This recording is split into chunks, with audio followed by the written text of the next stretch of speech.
ভারতীয় উচ্চাঙ্গ সঙ্গীতের আরেকটি অত্যন্ত গুরুত্বপূর্ণ তাল হল তেওড়া বা তিব্রা। এই তেওড়া বা তিব্রার মাত্রা সংখ্যা ৭টি। এটি একটি বিষমপদী তাল, অর্থাৎ এটার চলন সোজাসুজি নয়, একটুখানি বাঁকা। আর এই টেরা বা তেড়া এই শব্দটি থেকেই তেওড়া বা তিব্রা শব্দটি এসেছে, অর্থাৎ এর চলন সোজা নয়। খুব স্বাভাবিকভাবেই বুঝতে পারছেন যে এটি একটি বিষমপদী তাল। এটির ৩টি বিভাগ। প্রথম বিভাগে মাত্রা সংখ্যা ৩টি, দ্বিতীয় ২টি বিভাগে ২টি করে, অর্থাৎ ৩-২-২ ছন্দ। এই তালটিতে কোনো খালি নেই। এর প্রথম মাত্রায় তালি, চতুর্থ মাত্রায় তালি এবং ষষ্ঠ মাত্রায় তালি, কোনো খালি নেই। এটির বোল ধা, দেন, তা, তে টে কা তা গা দি ঘে নে ধা।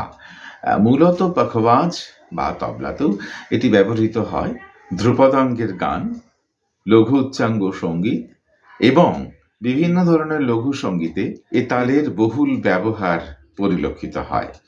আমরা কিভাবে তেওড়া তাল হাতে তালি দিয়ে হাতের ইঙ্গিতে দেখাবো, সেটা আজকের এই ভিডিওতে আপনাদের সামনে উপস্থাপন করব। যথারীতি আমরা একটি মেট্রোনম চালিয়ে নিয়েছি। এর যে প্রত্যেকটি বিট, আমরা সেই বিটগুলোকে এক একটি মাত্রা মনে করব এবং এই এক একটি মাত্রায় আমরা তেওড়া তালের 7টি মাত্রা বলবো। তাহলে দেখি কেমনভাবে আমরা তেওড়া তাল বলবো। আর একবার বোলটা বলি, ধা, দেন, তা, তে টে কা তা গা দি ঘে নে ধা।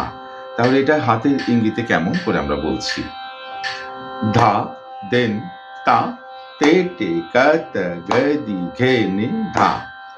সেই একই কথা যে আমরা এক আবর্তন তালটি বলার পরে আমরা আবার সমেত ঘিরব, এই কারণে যে তালের এই ধারাবাহিকতাটাকে আমরা স্বীকার করব, আমরা সম্মান জানাবো। এবারে আসবো আমরা তেওড়া তালের দ্বিগুণে। এখানেও তাই, এক একটি বিটে 2টি করে মাত্রা এখানে আমরা বলবো, অর্থাৎ দ্বিগুণের যা নিয়ম।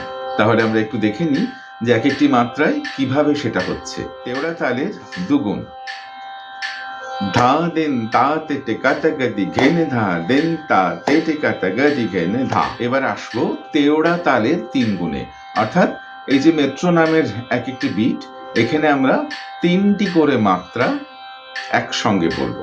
তাহলে সেটি কিরম ভাবে হবে, ধা, দেন, তা, তে টে কা তা গা দি ঘে নে ধা, দেন, তা, তে টে কা তা গা দি ঘে নে ধা, দেন, তা, তে টে কা তা গা দি ঘে নে। তাহলে আমরা দেখে নিই হাতের ইঙ্গিতে আমরা 3 গুণ তেওড়া তালের 3 গুণ কেমন ভাবে বলবো। ধা, দেন, তা, তে টে কা তা গা দি ঘে নে ধা, দেন, তা, তে টে কা তা গা দি ঘে নে ধা, দেন, তা, তে টে কা তা গা দি ঘে নে ধা। এবারে চলে যাব 4 গুণে, অর্থাৎ তেওড়া তালের চৌগুণ। চৌগুণও সেই একই ব্যাপার, এক একটি বিটে 4টি মাত্রা এখানে প্রবেশ করবে, অর্থাৎ এক একটি বিটে 4টি করে মাত্রা আমরা বলবো। তাহলে কেমন ভাবে সেটা হবে একবার আমরা দেখে নিই। ধা, দেন, তা, তে টে কা তা গা দি ঘে নে ধা, দেন, তা, তে টে কা তা গা দি ঘে নে ধা, দেন, তা, তে টে কা তা গা দি ঘে নে ধা, দেন, তা, তে টে কা তা গা দি ঘে নে ধা। তাহলে এটা হাতের ইঙ্গিতে আমরা একবার ট্রাই করি। ধা, দেন, তা, তে টে কা তা গা দি ঘে নে ধা, দেন, তা, তে টে কা তা গা দি ঘে নে ধা, দেন, তা, তে টে কা তা গা দি ঘে নে ধা, দেন, তা, তে টে কা তা গা দি ঘে নে ধা।